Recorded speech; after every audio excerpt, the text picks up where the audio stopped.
Halo sahabatku semua, halo Aquarius, jumpa lagi dengan aku Ataya. Bagaimana kabarnya hari ini? Semoga selalu dalam keadaan sehat ya, bahagia dan tidak kekurangan sesuatu apapun, amin ya robbal alamin. Baiklah teman-teman, ini adalah general reading, energi banyak orang. Jadi bisa resonate dengan kamu, bisa juga tidak. Atau bisa juga berbolak-balik. Jadi jangan dipaksakan ya teman-teman, karena ini hanyalah bersifat prediksi. Jadi ini tidak pasti. Karena yang pasti hanya milik Tuhan yang Maha Esa. Aku harap teman-teman bijak ya mendengarkan readingan aku. Ambil positifnya, buang negatifnya.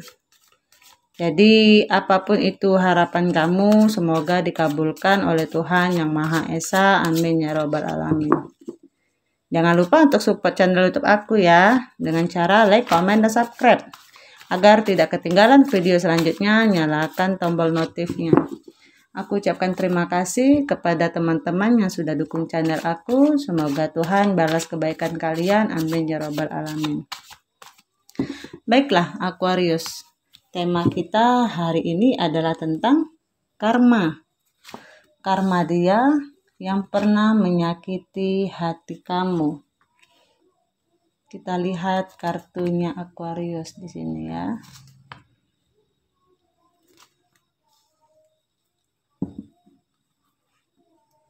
Karma. Karma itu apa? Karma itu adalah hasil. Jadi kadang-kadang kita itu selalu berpikir bahwa karma itu adalah hal yang mengerikan. Karma itu seperti kutukan. Padahal tidak.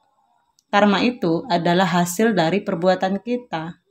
Kalau kita melakukan perbuatan baik, maka kita akan mendapatkan karma baik. Tapi kalau kita melakukan hal yang tidak baik, maka kita juga akan mendapatkan karma yang tidak baik. Makanya disarankan, berpikirlah yang baik-baik dan positif aja. Karena bisa jadi apa yang kita rasakan, kesakitan, penderitaan kita saat ini adalah buah karma dari hasil perbuatan kita yang sudah berlalu. Entah itu disengaja ataupun tidak disengaja. Jadi apapun yang kita lakukan, maka itulah yang akan kita tuai ke depannya. Aku lihat energi kalian saat ini banyak yang sepertinya sudah move on ya. Banyak juga yang sepertinya sudah menikmati kehidupan kalian. Dalam artian, kalian itu memiliki apa ya dalam diri kalian. Jadi kalian itu nggak harus berlarut-larut dalam situasi yang tidak sehat atau toksik, beracun. Buat kamu adalah sesuatu yang kalau memang sudah tidak bisa dipertahankan, kalau memang sudah menyakitkan ya kamu tinggalkan. Aku lihat ada prinsip dalam diri kalian tentang mempertahankan atau tinggalkan. Kemudian di sini ada sesuatu yang rahasia, yang tidak terungkap atau tidak diungkapkan. Aku melihat mungkin dulu pernah ada situasi di mana kalian terlalu terbuka sama seseorang. Kali ini kalian tahu caranya menyembunyikan, jadi tidak terlalu belak-belakan lagi. Atau tidak terlalu jujur. Dalam artian ada yang harus kita rahasiakan. Ada yang harus kita simpan. Ada juga yang harus kita bicarakan. Jadi tahu batasan-batasan mana yang harus kalian sikapi dalam diri kalian. Kemudian di sini aku lihat ada peningkatan intuisi dalam diri kalian.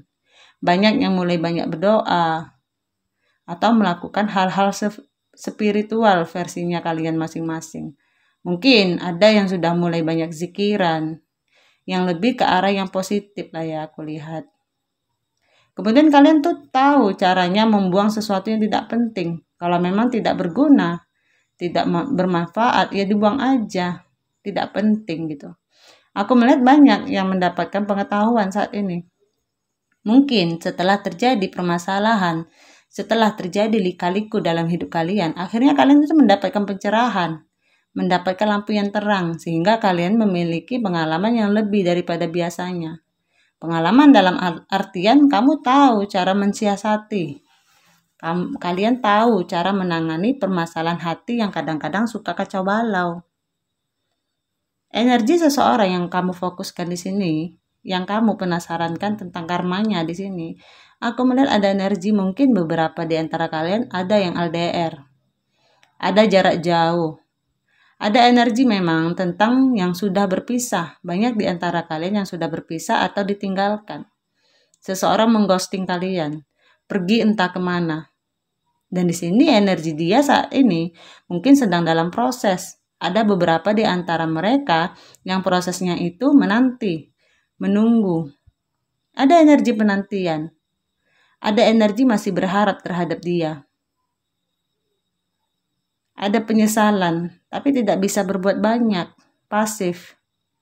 Ada energi pasif dalam diri mereka. Kemudian ada adiktif yang kurang baik dalam diri mereka. Jadi, mungkin saat ini mereka masih dalam circle yang sama, belum ada yang bangun. Masih gitu-gitu aja prosesnya, masih berkutat dengan pekerjaannya atau masih berkutat dengan petualangannya atau hal-hal lainnya. Di sini terlihat mereka masih memikirkan kamu. Ada juga yang beberapa masih proses penyesalan, ada juga yang akan move on. Di sini ada keinginan untuk menghubungi kalian, tapi takut, gengsi. Ada energi ingin terkoneksi lagi, yaitu tadi sudah ada yang namanya penyesalan, lagi mempertimbangkan baik buruknya seperti apa dalam kehidupan mereka. Mereka merasa nyaman saat ini dengan diri mereka, tapi mereka merasa seperti terkurung dalam sangkar, mencoba mencari kebahagiaan dengan versinya mereka sendiri. Karena di sini ada energi, mereka itu masih galau. Mereka juga masih dalam situasi yang bisa dikatakan gak karuan dalam hatinya. Ada penyesalan. Aku lihat banyak di antara kalian yang berhadapan dengan seseorang yang sensitif ya. Ada hal yang mengejutkan yang kalian dapatkan ketika kalian bersama dia. Yang menurut kalian hubungannya baik-baik aja. Tiba-tiba ada momen di mana dia menyampaikan sesuatu yang menurut kalian itu tidak adil buat kalian. Tapi yang terjadi permasalahannya adalah ini susah lepas. Kayak benang merahnya itu masih ada. Kalian tahu dia melakukan kesalahan. Kalian tahu dia mungkin ada seseorang di luar sana. Kalian tahu mungkin situasi percintaan kalian itu seperti apa. Tapi kalian tidak bisa melepaskan diri dari orang tersebut. Sakit. Rasanya nggak ingin mendengarkan hal-hal yang akhirnya sudah kalian dengar. Beberapa di antara kalian terkoneksi dengan seseorang yang money oriented, sibuk kerja, atau ya memang seseorang yang memanfaatkan finansial dalam kehidupan kalian. Terlalu banyak rahasia yang dia sembunyikan dalam dirinya, sehingga kalian tidak tahu, bahkan mereka. Apa sih yang ada di belakang dia? Apa yang ada di belakang kamu pada saat dia tidak bersama kamu? Beberapa ada yang energinya mulai mencari tahu, korek sana, korek sini. Siapa sih dia sebenarnya? Kayak kalian itu lagi berhadapan dengan seseorang yang cuma bayang-bayang aja. Itu membuat kalian dalam situasi bingung, bimbang. Kadang-kadang ada sesuatu yang ingin kalian lakukan.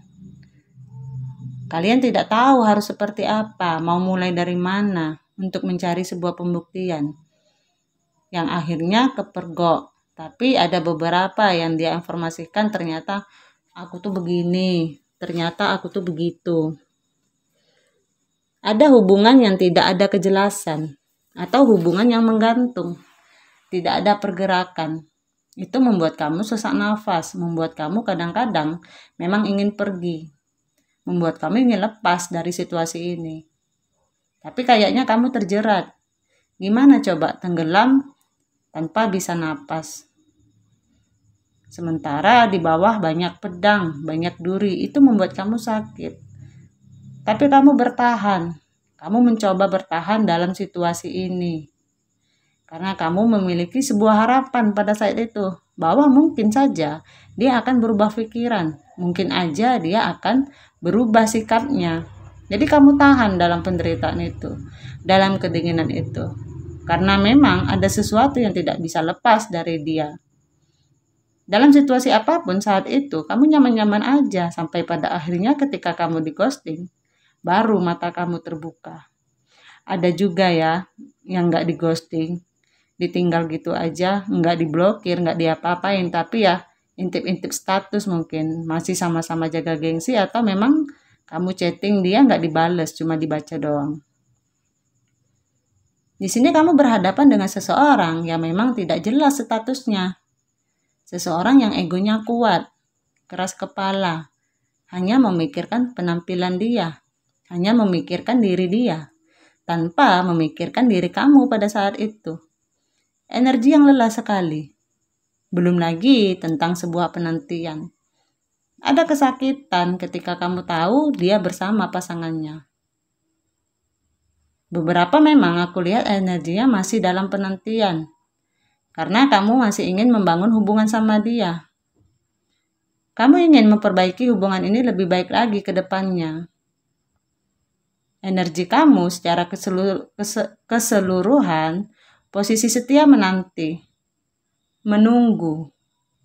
Masih ada secerca harapan dalam imajinasi kamu bahwa memang suatu saat akan balik lagi. Jadi, di sini yang dia lakukan di belakang kamu adalah bagaimana dia bisa menstabilkan keuangannya, finansialnya. Beberapa juga di belakang kamu ada seseorang yang dia sembunyikan. Ada situasi perselingkuhan atau dia punya TTM di luar sana. Jadi kamu terlihat tetap bahwa kamu adalah pasangannya. Kamu terlihat satu-satunya, tapi ada yang dia sembunyikan. Dia tipe orang yang senang melakukan perkenalan dengan orang-orang baru. Dia suka chatting-chattingan dengan aplikasi-aplikasi perkenalan, perjodohan, atau apalah ya namanya. Jadi di sini dia itu pakai topeng. Bisa jadi dia mengaku sebagai si A, sebagai si B, bahkan C. Ini adalah tentang seseorang yang manipulatif. Terlalu banyak planning, terlalu banyak sesuatu yang dia sembunyikan dari kamu. Kadang-kadang dia sendiri mengatur siasat, mengatur strategi. Apa sih yang enak buat aku lakukan ya? Beberapa ada juga yang berhubungan dengan seseorang yang introvert. Hanya memikirkan diri sendiri. Jadi dia lebih senang melakukan apa-apa sendiri tanpa gangguan dari kamu. Beberapa di antara mereka memang membebani diri mereka dengan seseorang yang baru. Saat ini mereka sedang dilanda keresahan dalam hatinya. Bisa pura-pura ketawa padahal dalam hatinya lagi bergemuruh. Lagi ada kesedihan. Kadang-kadang berteriak sendiri dalam hati. Ada ketidaktenangan dalam jiwa mereka saat ini. Mereka nggak tenang, gelisah terus. Banyak melamun, banyak mikir. Sudah mulai ada rasa penyesalan. Kesepian. Kadang-kadang mereka merasa, kenapa ya kalau aku dapat rezeki cepat juga habisnya. Jadi kayak nggak bisa nyimpen apa yang dia dapatkan atau mendapatkan penghasilan tapi lebih besar pengeluaran, besar pasak daripada tiang. Di sini mereka banyak buang waktu sia-sia, dalam artian banyak melakukan sesuatu tapi gagal. Ngulang lagi dari nol, gagal lagi, ngulang lagi dari nol, gitu aja terus. Kayak berada di lingkaran yang nggak ada ujungnya, yang nggak ada habisnya. Makanya di sini tidak ada ketenangan di hatinya. Karena itulah hasil dari perbuatannya. Mungkin itulah karma dia yang telah dia dapatkan karena menyakiti hati kamu. Baiklah Aquarius, itulah readingan aku. Kali ini aku harap teman-teman bijak ya mendengarkan readingan aku. Ambil positifnya, buang negatifnya. Jadi teman-teman, apapun itu harapan kamu, semoga dikabulkan oleh Tuhan Yang Maha Esa. Amin ya Rabbal Alamin. Jangan lupa untuk support channel YouTube aku ya, dengan cara like, comment, dan subscribe. Agar tidak ketinggalan video selanjutnya, nyalakan tombol notifnya. Aku ucapkan terima kasih kepada teman-teman yang sudah dukung channel aku. Semoga Tuhan balas kebaikan kalian. Amin ya Rabbal Alamin. Dadah.